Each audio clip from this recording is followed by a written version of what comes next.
All right, well, welcome everyone to tonight's call. I'm super excited about tonight. I've been planning part of this for about a month and a half now, and then the other part really has just come into the forefront in the last few days. So I'm really excited about it, but let me know if you have any questions along the way. Probably best if you go ahead and just type out your questions for now, and then towards the end, we'll just open it up. So assuming your microphone works, then we can hear you.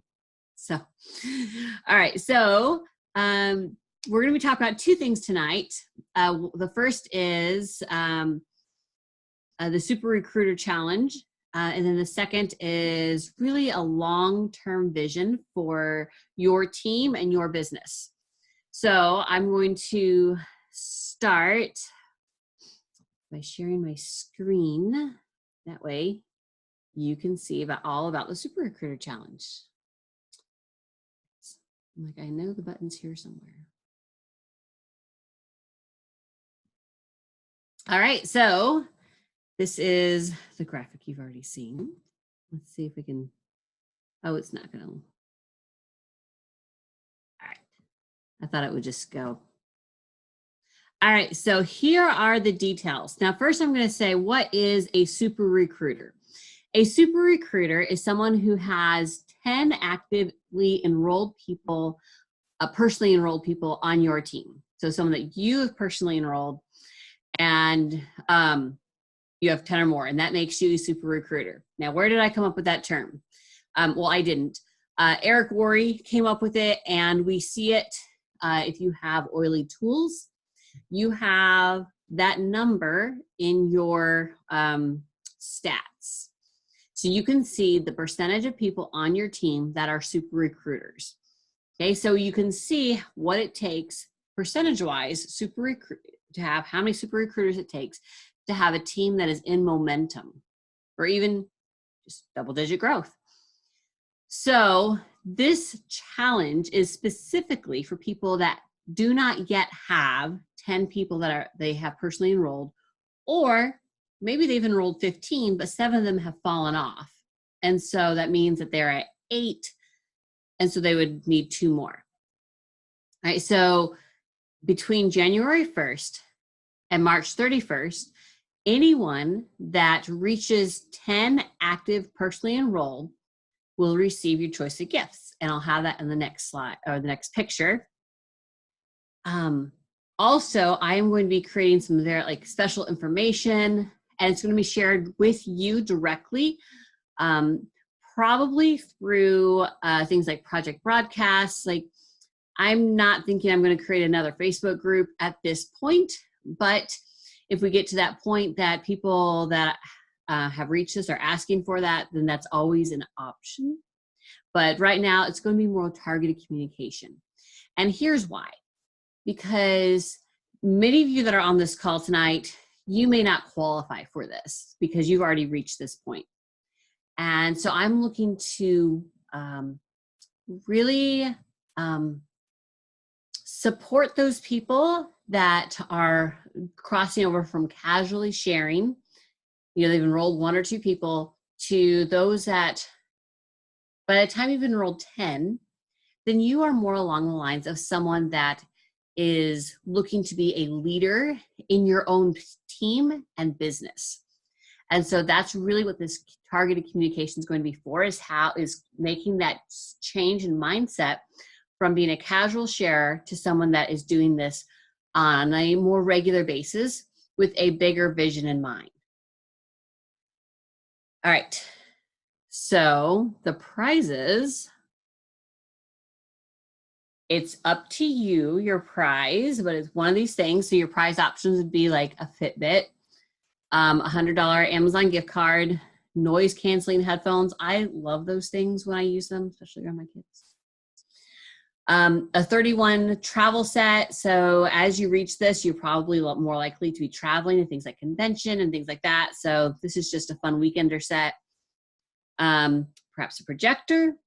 You could get like a food date night gift card. If you're local, then Ryan and I will take you out to dinner if that's what you choose.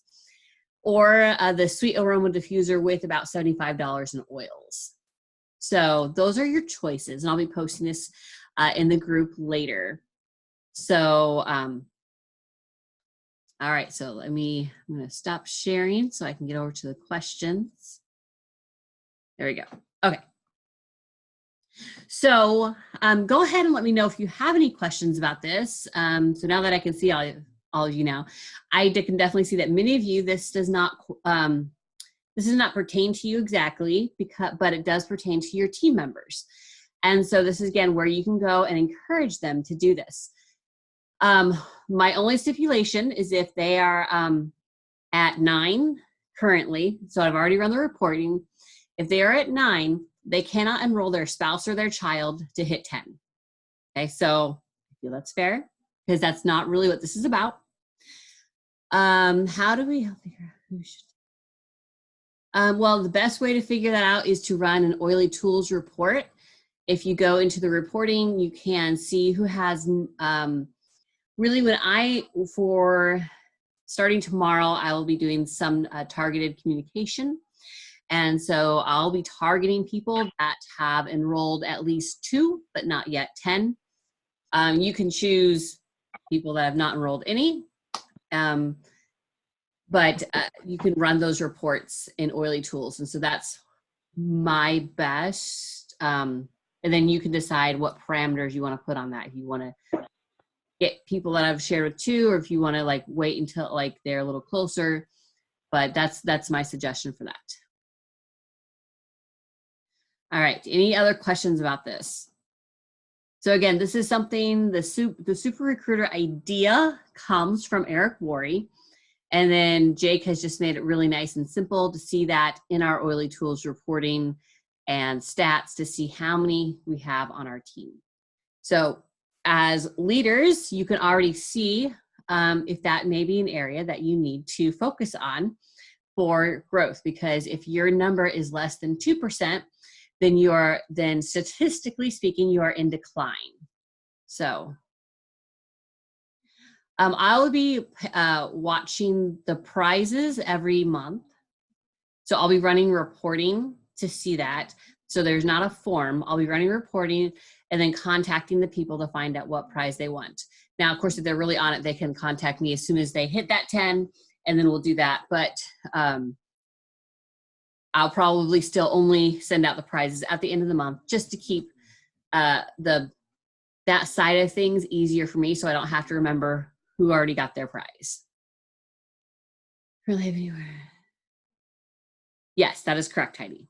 As long as they currently have anywhere between 0 and 9, and they need to hit 10 by March 31st. That is correct. All right, any other questions before I move on to the next thing? So I want to make sure that everyone understands this. Yes, wholesale members only. It doesn't matter if it's a PSK or not, because I can't run back and see if their first member was a PSK member. So.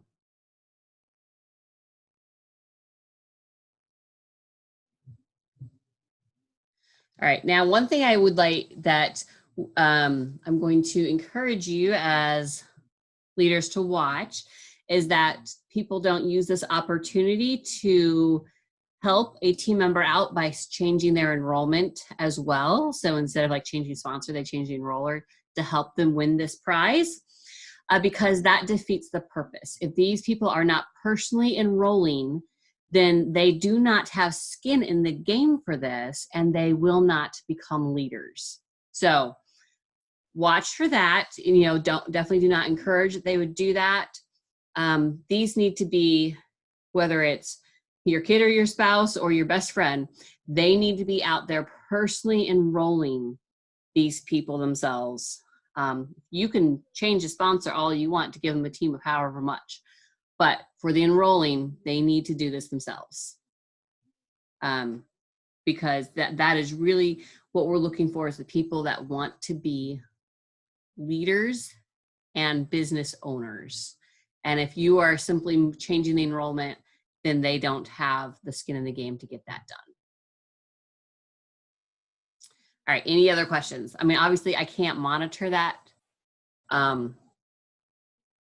So that part is more of an honor-based system. but understand that that's not what this is about.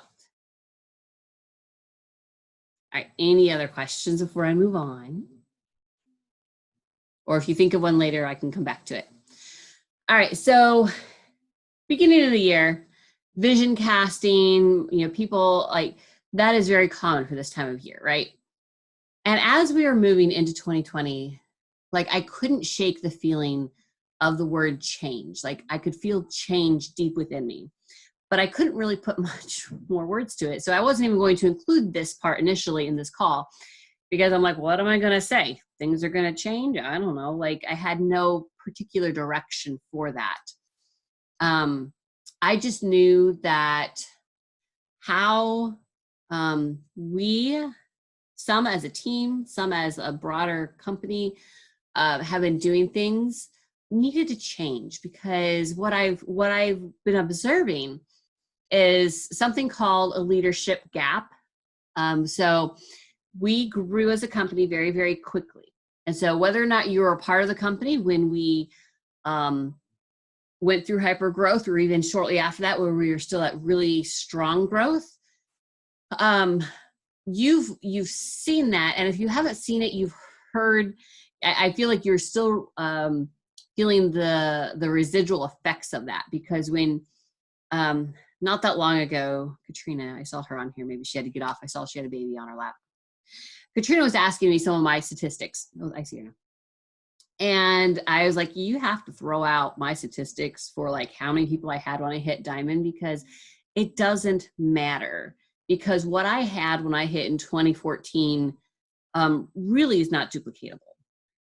And as I thought more about this, I realized that not only, can I not tell you what I did for you to duplicate it, I can't even duplicate that myself. Okay, and you see that a lot, like even like, and I'm not trying to pick on anyone in particular, but people like the bloggers, the Stacey McDonald's, the Alyssa Francises, all those people that had these huge blogs that got going, they can't duplicate what they did to grow even now. So it's not that it's just like they had a skill set that we don't have. They can't even do it now. And so when I started thinking about all these things, I started thinking about how important it is for us to think bigger. And that was kind of where I was getting stuck, because I couldn't come up with really great words for it. And then there was a question recently posted, and somebody that I respect a lot as she's a crown diamond in Young Living. And I followed her from like early on, Jan Thomas. If you understand, not only is she from New York, she's very red. She's going to tell you exactly how it is. So when this question was posted, she just said it like it is, and said how important it is for us to look beyond the here and now, the finite. Because when we're focused on the finite, which can be things like rank, check, all those things that are quickly measurable, then it just becomes like we have these wins, but then it just becomes, so I'll just be honest, like a lot of diamonds, crowns, and royals are bored. It's kind of like we won that game. We're kind of bored now. So what we're seeing people quitting at lower ranks. They're quitting, or if they're an upper rank, they call it retiring. It's the same thing. We're all still quitting. And the reason we're quitting is because we don't have the big vision. We had a why, and maybe something has changed. Maybe you reached that why. Maybe that why just became uninspiring to you. But truly what we need beyond that is our cause. And I'm going to be talking more about this in the groups moving forward. But right now, if you want to get ahead of me, right now I'm reading the book, The Infinite Game by Simon Sinek. And it's really good, guys. I really, really encourage you to read it. It's an easy read. I mean, it's a long book. It's not like a booklet, but what he talks about there is the difference between doing things for the here and now and doing things for that larger vision, the one that's going to carry us through those difficult times. And he gives a lot of examples. One example so far that he's given is like the difference between Apple and Microsoft. 1 year, years ago, it was before the iPhone came out, so that's how long ago it was. He spoke at both Microsoft's and Apple's conferences. Microsoft's conference was filled with, this is how we're going to beat Apple. Like that was their vision. That was their task, beat Apple. And whenever you have things like that, it's like, well, how do you want to beat them? Do you want to beat them in customer satisfaction? Do you want to beat them in numbers? Do you want to beat, like what are we measuring this by? And then, but then he went to Apple's and they had this much bigger vision. And so when he told them, hey, I spoke at Microsoft and they gave me this Zoom, I think it was. It was basically Microsoft's answer to the iPod. He's like, it was really good. And they're like, that's great. Like they weren't concerned about it at all because they had that bigger vision and they knew that sometimes somebody else might have a better product than them, but it didn't matter. Now, the year after that, they released the iPhone. And by the time we got the smartphones on the scene, that really made iPods and those types of things obsolete. So we're going to be talking more about this moving forward. But yes, The Infinite Game, Heidi, by Simon Sinek. But my challenge to you really is to think beyond the here and now. And that's before I read that and I was just thinking about change, it really just felt like this was the time we needed to focus on training the leaders. Because so far we talk a lot about casual sharing, which is great.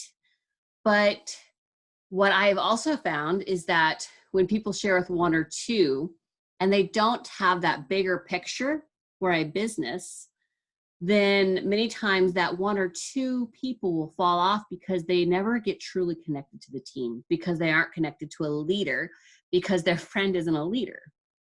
And so those are the people that you as leaders or me that we're trying to like gather up in our net, but when they don't have a personal connection to us, it doesn't always work. Sometimes it does, but most of the time it doesn't. So do you have any thoughts or questions on that topic?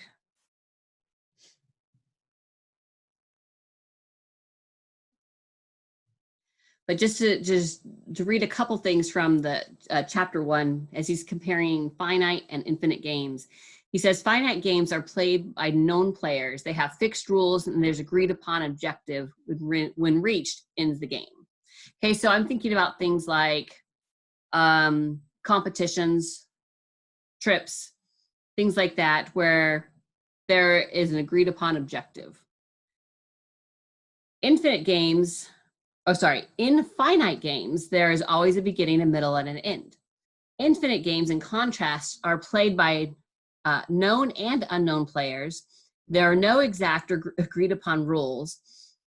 And though there may be conventions or laws that govern how the players conduct themselves within those broad boundaries, the players can operate however they want. And if they choose to break with convention, they can. The manner in which each player chooses to play is entirely up to them, and they can change how they play at any time for any season. Infinite games have an infinite time horizon, and because there's no finish line, no practical end to the game, there's no such thing as winning an infinite game. In an infinite game, the primary objective is to keep playing and to perpetuate the game.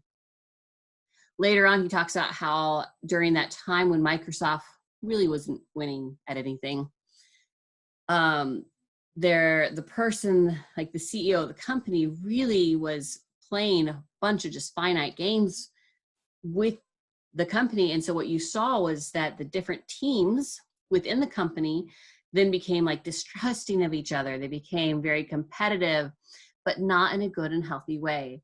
And when I was reading that, I couldn't help but think about all the different teams that have developed in Young Living. That didn't used to be a thing. Like 10 years ago, there were not teams in Young Living. And just how that and then like, and you're like during hyper growth, especially, like those teams are very exclusive because we were all competing. We felt that we were all competing against each other.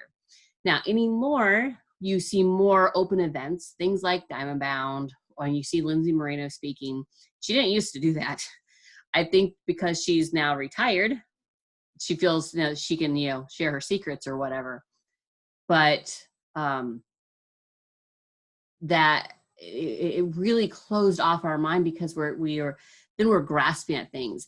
And when we're working hard at just grasping everything, then every no that we get, like, it hurts because we don't have that bigger picture, right? So, because if we know that we're playing an infinite game, then we have an infinite number of people we can talk to, really. We can talk to anybody, and a no doesn't matter because we can just move on to the next person. All right. That is really what I have for you, to really challenge you as leaders of your teams, and then let you know that this is really where we're going. You're going to be seeing me posting a lot of this type of stuff. And the last thing I'll kind of talk about is why this matters is because depending on where your team is now. I mean, I see people here from all across the US. Where you live and how much money a person might need to make in order for it to be worth it is completely different. Jan Thomas lives, Brooklyn, something. She's in New York. And so for them, a diamond income brings like one spouse home. It does not bring everybody home. A silver income is not worth the effort. For a couple $1,000s more in New York, for that amount of worth, it's not worth it. And so we keep people engaged and inspired, some by team culture, but also by helping them remember their vision, or he calls it later in the book, a just cause. When we talk about, many people that like to inspire with JFK's, we choose to go to the moon. That was a finite goal, right? Because we reached it. It was reachable, attainable. But right before that speech that nobody really talks about is how he talks about we're doing it for mankind, which really, his part leading up to that really goes back to what the founding fathers did. If the founding fathers had only wanted independence, they could have hung up their hats after we won from England, right? But they didn't. They continued. And as a country, as a nation, we continued for freedom of mankind, by the different things that happened after that. The Civil War was one more step towards that. The women's suffrage is one more step towards that. So it's like this natural progression will never really be there, right? But within our infinite game, vision, cause, there's going to be finite things that we do along the way. And so that's really what we're going to be digging into as we move along. But I do encourage you to read the book. I encourage you to get ahead of me because I'm having a baby in February. So, I might, not be posting a lot, but you might be really interested to know more. So I do encourage you to get that book. I have it on Kindle, and then that way I can start reading it right away, because I think she only posted it like 3 days ago. So, all right. I don't see any questions. So I'll be posting this recording. I'll be posting the link for this recording in the group. And so if you have, my mind thinks of the game of Tetris. The goal is to keep playing and leveling up. Yep.